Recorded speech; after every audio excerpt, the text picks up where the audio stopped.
guys, it's Sophia Shadowhunter, and there are 42 days left in this year, and I'm still very behind on my reading challenge.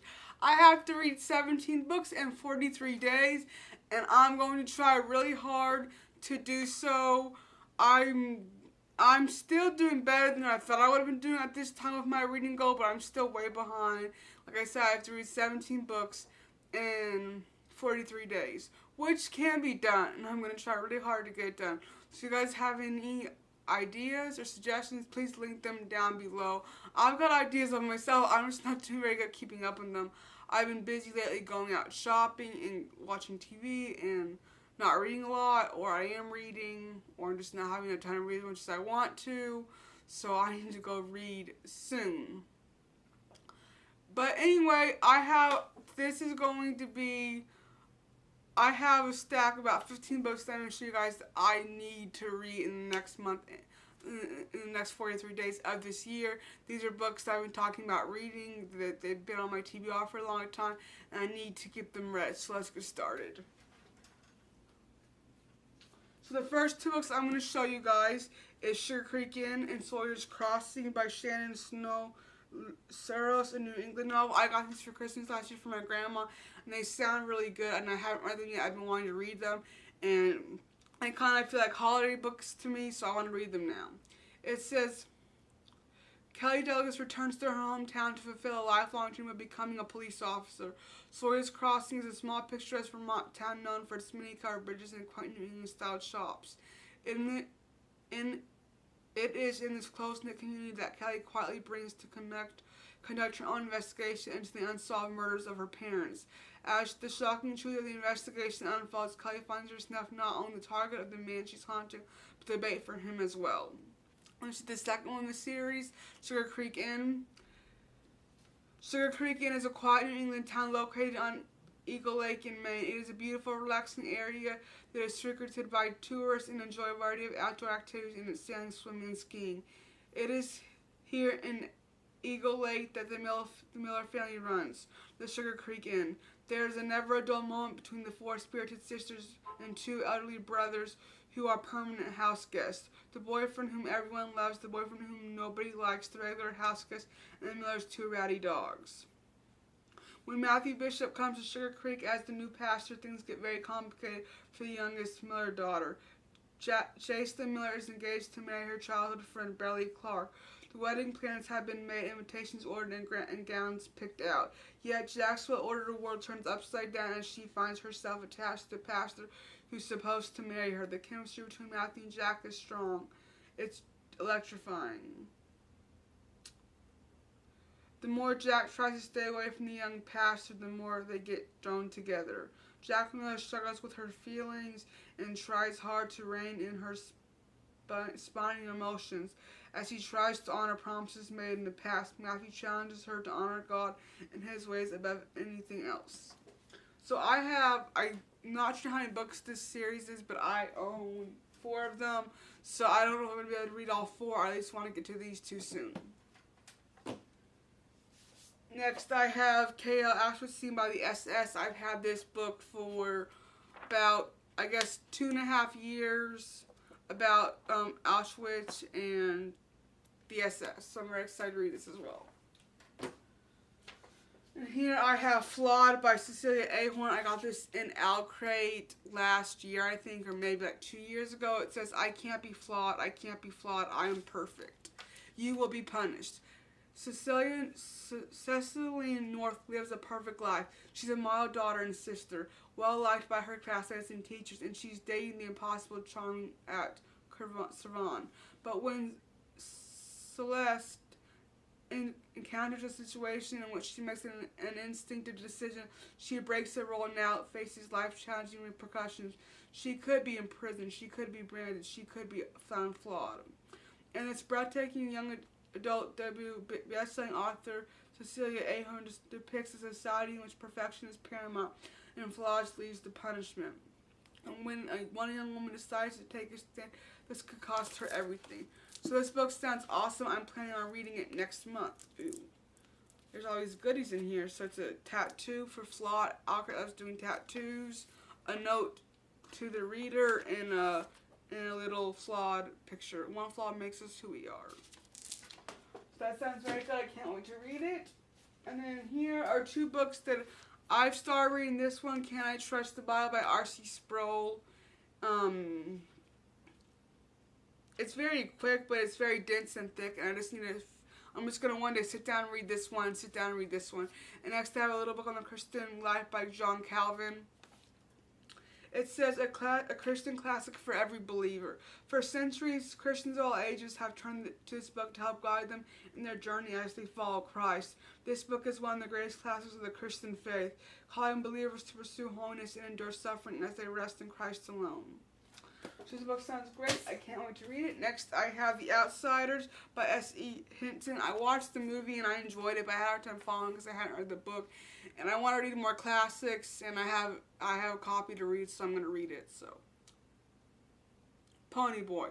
One of them laughed and cursed me out in a low voice. I couldn't think of anything to say. This isn't just a whole lot you can say while waiting to get mugged, so I kept my mouth shut. So this book sounds really neat. I can't wait to read it. Next, I have a book that I'm currently reading, and that is The Hotel on Plaspen by Taylor J. Mazio. This is about all the people during World War II and World War I that stayed at the Hotel of Plaspen in Paris. Ernest Hemingway was there, Hermann Göring, F. Scott Fitzgerald, a lot of other Nazi SS elite people, and I really want to go travel and see this place sometime. It sounds so interesting. I'm almost 100 pages into it, and I'm going to try to get this as possibly as I can. I thought that this is nonfiction, and I don't know if I thought it was nonfiction. I don't know.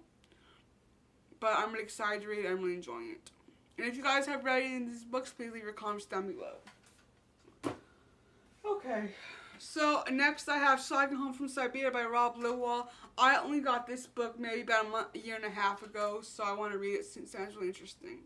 Having lost his job as a high school geography teacher, Rob Lilwall arrived in Siberia equipped with only a bike and a healthy dose of fear. Cycling Home from Siberia recounts his epic 3.5-year, 3,000-mile journey from back to England via the foreboding jungles of Papua New Guinea and Australian cyclone and Afghanistan's war-torn Hindu Kush. A gripping story of endurance and adventure, this is also a spiritual journey, providing potent insights into life and the road on some of the world's toughest corners. So I can't wait to read this. I want to read this soon. Alright, so next I have When Zachary Beaver Came to Town by Kimberly Lewis Holt. This is a National Book Award winner. I owned this book for years and I haven't read it, and I think it would be a good, quick book to read right now. It says, nothing ever happens in Toby's small Texas town. Nothing much, that is, until summer. This summer, everyone seems to be leaving. Toby's mother leaves home to be a country singer. His best friend's cow's other brother goes to fight in Vietnam. But their sleepy town is about to get a jolt with the arrival of Zachary Beaver. Billed as the fattest boy in the world, there has never been anyone like Zachary.